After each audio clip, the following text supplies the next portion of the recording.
wonderful plans for Adam and Eve. This story is taken from Genesis 3 and Patriarchs and Prophets chapter 4. What a disaster. What a terrible nightmare this day was turning out to be for Adam and Eve. The day had begun with warm sunshine, a good breakfast and mangoes, and happiness in the world God had given them. Now all that had changed forever. Darkness was fast approaching, and with it the cool night air. Already Adam and Eve could feel the dampness of the dew settling on the plants and flowers around them. The shame of what they had done was almost more than they could bear. Fear gripped their hearts as they looked about for some place to hide. The robe of light had been their covering, and warmth was now gone.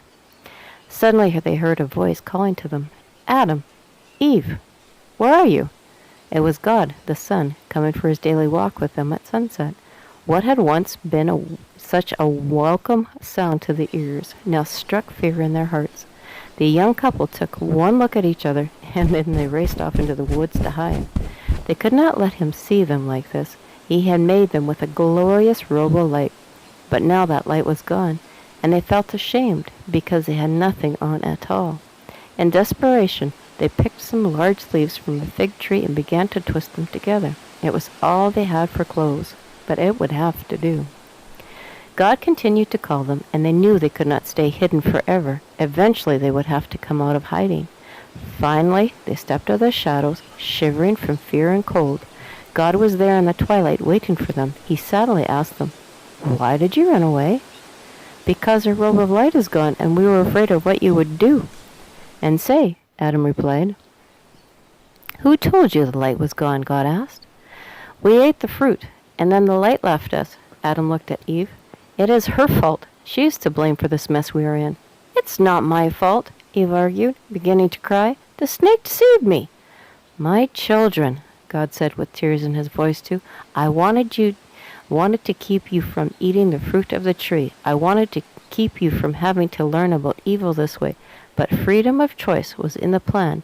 This was to be a test of your loyalty. If you had passed it, you would have lived forever. His voice grew even sadder. "Adam, because you listened to your wife and ate the forbidden fruit, you will have to work hard now. You will sweat as you till the soil to grow crops for food. Thorns and thistles will now come up where once the soil would bring forth only lush vegetation. These will make your life difficult. As long as you are on this earth, the weeds will be here to remind you of your sin. Eve, because you listened to the serpent, you will suffer too. Having children will now be a painful experience, and you will have to listen to your husband. He will be the leader of your home. Worst of all, because you and Adam have sinned, you both will grow old and die." Then God turned to the serpent, slithering from branch to branch in a tree nearby. "You are cursed too," he said. "From this day forward you will no longer fly, but must now crawl on the ground."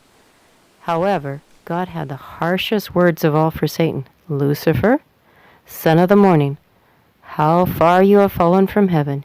You were once the covering cherub in heaven's throne room, but now you will be chained to this world. You have tempted Adam and Eve and caused them to sin. You have brought misery and pain into this world, but it will not always be so. Someday, heaven will send a Redeemer to pay the price for the sins of Adam and Eve.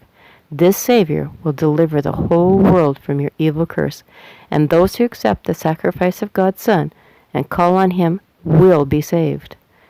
The saddest chapter of Earth's story had now begun. God the Son had created Adam and Eve, and now He is making a promise to them that He would one day come to this world as a human being. He would be born in a manger, would live among them, and then would die for their sins.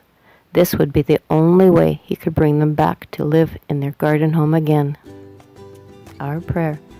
Dear Jesus, help me to ignore Satan's temptations and quote verses from the Bible to make me strong. Amen. Now we got hidden treasure questions. Why did Adam and Eve run away when God came to visit them in the evening? How would you feel if you lost your robe of light as Adam and Eve did? You can listen to this story online, scan for bonus content, and enjoy the story. God bless. Doodles.